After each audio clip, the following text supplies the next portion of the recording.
अस्सलाम वालेकुम दोस्तों, कैसे हैं आप सब लोग। उम्मीद है ठीक ठाक होंगे, खुशबाश होंगे। मैं भी बिल्कुल ठीक ठाक हूँ और इस उम्मीद के साथ आपसे मुखातिब हूँ कि आप लोग अपनी ज़िंदगी में वो सब कुछ कर रहे होंगे जो आपको लगता है कि बेहतर है और किसी के लिए तकलीफ़ का बाइस नहीं है। जो आज का टॉपिक है उसमें से 98% लोग रोज़ाना की बुनियाद पर उस एक फीलिंग को झेलते हैं और जब तक आप उस एक चीज़ को कॉप अप नहीं करेंगे तो बड़े सारे लोग अपनी बहुत सारी अचीवमेंट्स, बहुत सारी अच्छे लम्हात जो है वो प्रॉपर तरीके से एंजॉय नहीं कर पाते। जो आज का हमारा टॉपिक है वो ये है कि हम अपने एहसास कमतरी को कैसे ख़त्म कर सकते हैं या कैसे कम कर सकते हैं। तो सबसे पहली बात तो ये है कि जब तक आपको बीमारी का पता नहीं होगा आप उसका इलाज कैसे करेंगे। तो चलें फिर देखते हैं कि बीमारी है क्या और बीमारी के कॉजेज़ क्या क्या होते हैं। एहसास कमतरी है क्या चीज़? एहसास कमतरी या कॉम्प्लेक्स किसी भी चीज़ का या इन्फीरियरिटी कॉम्प्लेक्स वो क्या चीज़ है? एहसास कमतरी एक ऐसी फीलिंग्स है कि आपको लगता है कि आप कुछ भी नहीं कर सकते, आप कुछ भी नहीं हैं, आप लूज़र हैं, आप में कोई क्वालिटी नहीं है और आपको अपने सामने हर मौजूद इंसान अपने से सुपीरियर लगता है। फॉर एग्जाम्पल, अगर आपने भी सेम ही ड्रेस पहना है और सामने वाले ने भी सेम ही ड्रेस पहना है या आपने ज़्यादा महंगा ड्रेस पहना है तो भी आपको लगेगा कि नहीं, सामने वाले का ड्रेस ज़्यादा अच्छा है, उस पर ज़्यादा सूट कर रहा है और मैं अच्छी नहीं लग रही हूँ, मेरे ऊपर ये कपड़े अच्छे नहीं लग रहे हैं, अगर मैंने वो कपड़े पहने होते तो मुझ पर ज़्यादा अच्छे लगते। फॉर एग्जाम्पल, अगर आप सेम पोजीशन पे दो लोग काम कर रहे हैं तो आपको लगता है कि नहीं, वो बंदा ज़्यादा स्ट्रॉन्ग पोजीशन पे है, मैं इतनी स्ट्रॉन्ग पोजीशन पे नहीं हूँ। माना कि हम सेम डेजिग्नेशन एंजॉय कर रहे हैं लेकिन फिर भी मेरे पास वो सारी एम्पावरमेंट नहीं है जो कि लोगों की उसके पास है। मतलब किसी भी सिचुएशन में आप अपने आप को कमतर समझने का मौका जाने नहीं देते। अपने आप को कमतर समझने का जो ये फीलिंग है ना, इससे आपको एंग्जाइटी होती है और डिप्रेशन होता है। एंग्जाइटी और डिप्रेशन से पहले वाली जो एक स्टेज होती है ना, उसको कॉम्प्लेक्स कहते हैं, मतलब एहसास कमतरी कहते हैं। एहसास कमतरी ऐसे ही नहीं हो जाती है और इंसान चाहकर भी मतलब अपने अंदर खुद से नहीं ये आदतें डेवलप करता है। इसके पीछे बहुत सारे बचपन के, जवानी के, अपनी ज़िंदगी के आपके बहुत सारे इश्यूज होते हैं, बहुत सारे वाक़यात होते हैं जो आपके अंदर ये नेगेटिव जो फीलिंग्स है उसको डेवलप करती है। एहसास कमतरी के पीछे सबसे बड़ा रीज़न, अगेन मैं आपसे कहूँगी कि पेरेंट्स का किरदार बच्चों की पर्सनैलिटी में बहुत अहम रोल प्ले करता है। जब बचपन में पेरेंट्स होते हैं ना, 3 या 4 बच्चे होते हैं तो बच्चों को कहते हैं तुम्हारा फलाना बहन भाई बहुत अच्छा पढ़ता है, तुम नहीं अच्छा पढ़ते हो, देखो तुम नहीं अच्छा पढ़ते हो। पूरा साल बच्चा मेहनत लगाकर अच्छे नंबर लेकर आता है तो भी माँ बाप खुश नहीं होते कि नहीं, तुम्हारे तो क्लास फेलो के इतने अच्छे नंबर आए, तुम्हारे अच्छे नंबर क्यों नहीं आए हैं। आप ये देखें कि अगर आपके बच्चे के नंबर अच्छे नहीं आए हैं तो आपका बच्चा किसी एक चीज़ में तो अच्छा होगा। शायद वो ड्राइंग में अच्छा हो, शायद वो कंप्यूटर में अच्छा हो, शायद वो स्पोर्ट्स में अच्छा हो, शायद वो स्पीच में अच्छा हो, शायद उसकी रीडिंग पावर अच्छी हो, शायद उसकी राइटिंग पावर अच्छी हो। लेकिन सामने वाले बच्चे, हमें सिर्फ पोजीशन उसकी नज़र आ गई तो हमें नहीं पता चला कि उस बच्चे की खामियां क्या क्या हैं। लेकिन हमने उसकी खूबियों को लेकर, उसकी एक खूबी जो नुमाया नज़र आ रही है, हमने अपने बच्चे को स्नब कर दिया। बच्चे को कंटिन्यू स्नब करते हुए जब हम ये करते चले जाते हैं तो फिर आखिर में बच्चा तंग आकर कहता है कि ठीक है, पेरेंट्स ने तो खुश होना नहीं है तो ठीक है, थक हार कर मैं कोशिश करना छोड़ देता हूँ, ठीक है, डांट ही पड़नी है ना, चलें ठीक है, ऐसे ही सही तो वैसे भी सही, बगैर मेहनत के ही सही, मेहनत करके भी जब डांट ही करनी है। तो एक कॉज ये होती है एहसास कमतरी की, जब बच्चा मेहनत करना छोड़ देता है और अपने आप को फेलियर एक्सेप्ट कर लेता है। एक्सेप्ट क्यों करता है? कि उसने हर तरीका कामयाब होने का देख लिया, हर तरीका इख्तियार करके देख लिया, अपने नज़दीक वो बड़ा अच्छे खुशी से अपना रिजल्ट कार्ड लेकर आया लेकिन आपने उसको एक्सेप्ट नहीं किया। बड़े अच्छे तरीके से वो अपने किसी भी गेम्स की, किसी भी स्पोर्ट्स की ट्रॉफी लेकर आया लेकिन आपने एक्सेप्ट नहीं किया कि सेकंड या थर्ड पोजीशन क्यों है, ये फर्स्ट भी हो सकती थी। तो बच्चे ने जब ये देख लिया, उसके जहन में एक बात बन गई, एक सिनेरियो बन गया कि मैं कुछ भी कर लूँगा, मैं फेलियर हूँ। तो बच्चे ने मान लिया कि मैं फेलियर हूँ। तो बड़े होकर भी ये आदत उसके अंदर रहेगी कि जी मैं कुछ भी कर लूँगा, मैं फेलियर ही रहूँगा, मैंने कौन सा कोई अचीवर बन जाना है। सेकंड वन ये कि आप अपने आसपास देखते हैं, अगर आपके पेरेंट्स बहुत ज़्यादा मतलब एक ब्राइट पर्सनैलिटी है ना, तो हमारे जो आसपास सराउंडिंग के लोग हैं वो हमारे बच्चों का कंपैरिजन हमारे अपने साथ करते हैं। मतलब पेरेंट्स के साथ ही कंपैरिजन उन बच्चों का शुरू हो जाता है। अच्छा, तुम्हारे अम्मी अब्बा तो ये हैं, तुम कैसे नहीं हो ये। मतलब बड़े सारे लोग बॉडी शेमिंग तक करते हैं कि आपकी अम्मी अब्बा तो इतने खूबसूरत हैं, आप किस पे चले गए हैं।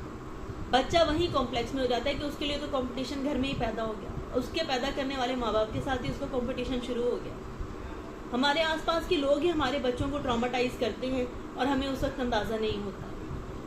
लोगों को ये लगता है कि शायद वो अपने इस एक्ट से बच्चों के सामने एक आइडियल बना रहे हैं, लेकिन बच्चा अनकंफर्टेबल होकर उस पर्सनैलिटी को कभी भी अपना आइडियल नहीं बनाता जिसके साथ उसका कंपैरिजन किया जाए कि तुम इससे नीचे हो और तुम तो इससे नीचे ही रहोगे। तीसरी बात ये कि जो आजकल सबसे बड़ा इशू है और जिसकी तरफ हमारा ध्यान नहीं जाता है और जिससे हम सभी तकरीबन गुजरते हैं, हर स्टेज पे कोई ना कोई इंसान ज़रूर इस फेज से गुजरता है। सोशल मीडिया ने हमारी जहनी हालत तबाह करके रख दी है। सोशल मीडिया ने हमें इतना मेंटली स्पॉइल कर दिया है कि कुछ अर्सा अगर हम और इसी फीलिंग में रहेंगे और इसी सूरत हाल में रहेंगे तो हम किसी काम के नहीं रहेंगे। हमें ऐसा लगता है कि सोशल मीडिया पर जो भी चीज़ें हमें नज़र आती हैं वो उतनी ही परफेक्ट होती हैं, उतनी ही खूबसूरत होती हैं और उतनी ही अच्छी होती हैं जितनी कि हमें दिखाई जा रही होती है। हमने सोशल मीडिया के साथ अपना इतना टफ कंपैरिजन करना शुरू कर दिया है कि हमें लगता है कि नहीं, हम एक मोबाइल पे पिक्चर देखते हैं और उसके बाद हम सीधा मिरर देखते हैं तो हमें पता चलता है कि यहाँ तो हमारा जिस्म भी मोटा है और हमारा पेट भी मोटा है और हमारे रंग भी काला है और हमारे फेस पे दाने भी हैं और हमारी स्किन पे स्कार्स भी हैं और हमारे तो बाल भी ऐसे हैं। आप ये देखें कि जो सोशल मीडिया पे फॉर एग्जांपल अगर आप किसी सेलिब्रिटी को देखकर खुद कॉम्प्लेक्स में जा रहे हैं, आप ये देखें कि जैसे आपका प्रोफेशन है, आप बैंकर हैं, आप कंप्यूटर ऑपरेटर हैं, आप डॉक्टर हैं, आप असिस्टेंट हैं, आप प्रोफेसर हैं, जो भी हैं वो आपकी फील्ड है। आपसे अच्छा जैसे कोई पढ़ा नहीं सकता, जिस तरह आपसे अच्छा कोई मेडिकेशन नहीं कर सकता, जिस तरह आपसे अच्छा कोई वकालत नहीं कर सकता, इसी तरह उनका प्रोफेशन है एक्टिंग करना और खूबसूरत नज़र आना। जब तक वो खूबसूरत नज़र नहीं आएंगे, जब तक वो प्रेजेंटेबल नज़र नहीं आएंगे, उनका काम कैसे चलेगा? आपने कभी अपनी स्किल देखी है कि आप जो प्रोफेशन चूज करके बैठे हुए हैं, अडॉप्ट करके बैठे हुए हैं, आप कितने अच्छे हैं उसमें, कितने परफेक्ट हैं उसमें? जब उनसे पूछा जाएगा आपकी फील्ड के बारे में तो हो सकता है उन्हें कुछ भी ना पता हो। वो कहें जी हमें तो सिर्फ एक्टिंग आती है या मॉडलिंग आती है या हमें खूबसूरत मेकअप करके सिर्फ फ़ोटोशूट करवाना आता है। हर इंसान की अलग क्वालिटी होती है और कोई भी इंसान खुसूसियात के बगैर इस दुनिया में नहीं है। हर इंसान की क्वालिटीज़ अलग ज़रूर हैं, लेकिन कोई भी इंसान बगैर क्वालिटीज़ के नहीं है इस दुनिया में। सोशल मीडिया ने हमें कितने कॉम्प्लेक्स में डाला हुआ है।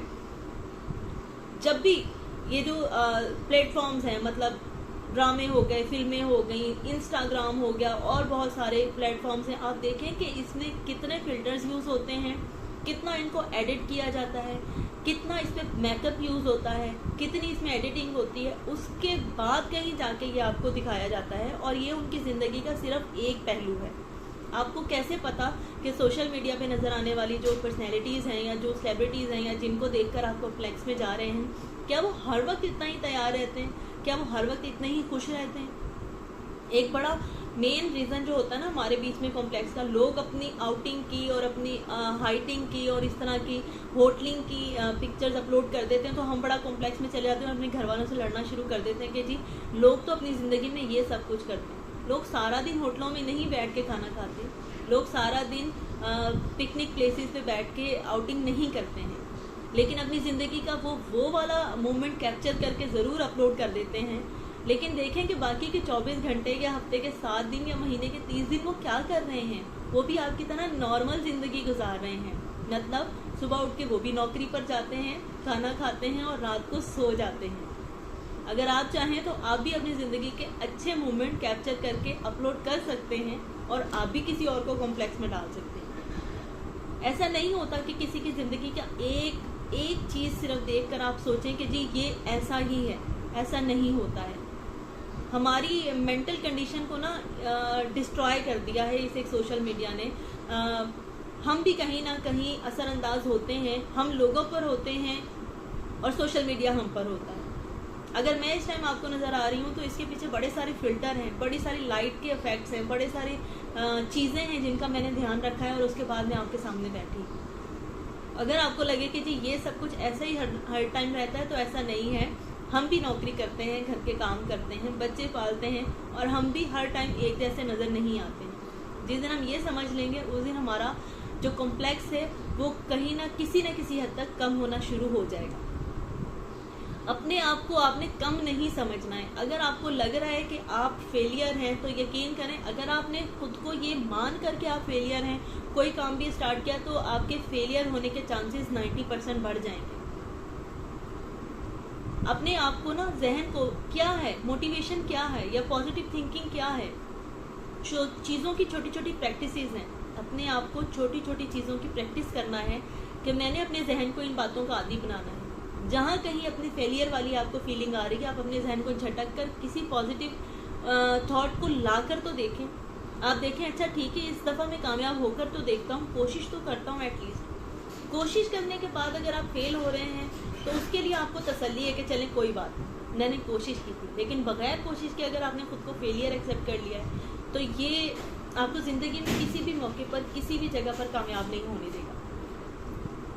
और एक याद रखें बात मेरी दोस्तों, जो किसी भी किस्म का एहसास कमतरी है ना, वो आगे जाकर आपके लिए एंग्जाइटी का कॉज बनता है और आपके लिए स्ट्रेस का कॉज बनता है और डिप्रेशन का कॉज बनता है।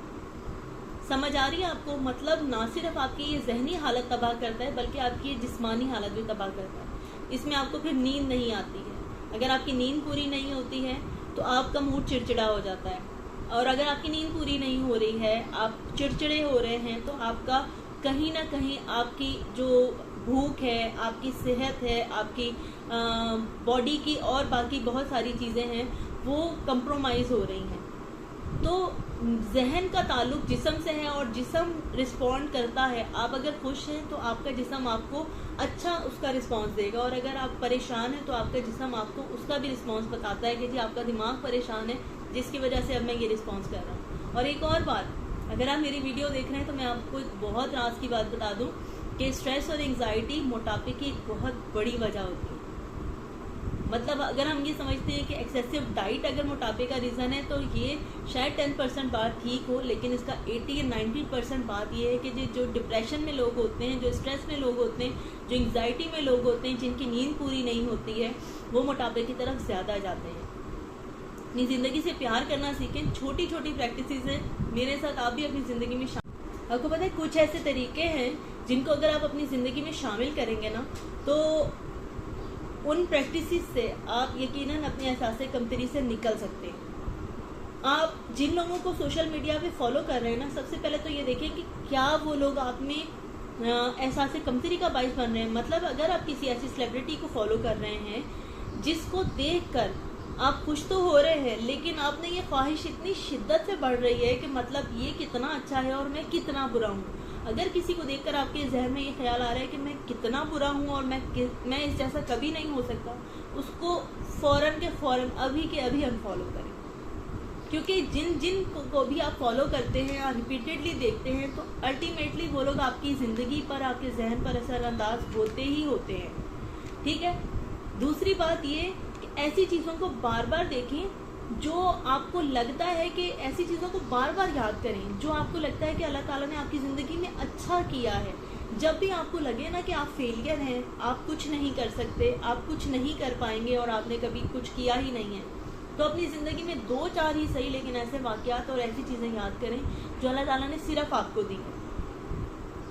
अल्लाह ताला ने अगर आपको खूबसूरती नहीं दी तो अल्लाह ताला ने आपको अच्छी सेहत दी होगी।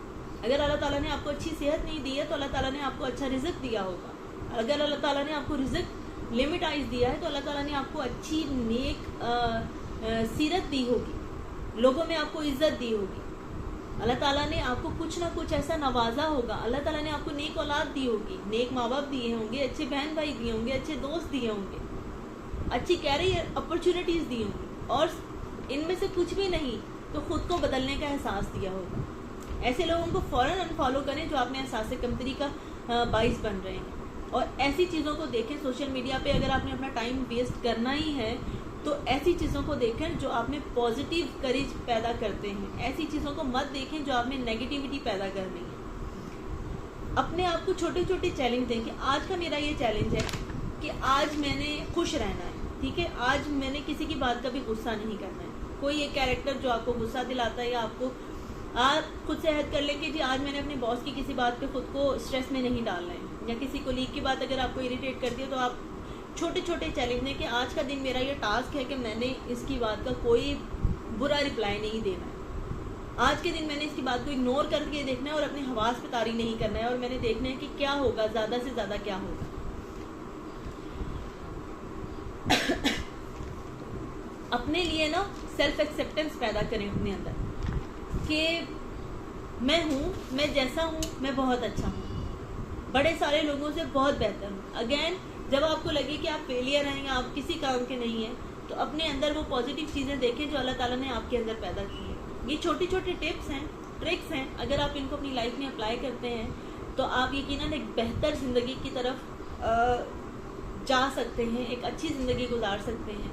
और ऐसी बहुत सारी छोटी छोटी चीज़ें हैं जिन्हें आप अपनी ज़िंदगी में अगर अपनी आदतों का हिस्सा बना लें तो आप एक मुस्बत इंसान बन सकते हैं, और एक मुस्बत इंसान बड़े सारे लोगों के लिए बहुत सारी मुस्बत चीज़ों का बाइस बनता है। ऐसे छोटे छोटे टॉपिक्स के लिए मैं आपसे राब्ते में रहूँगी।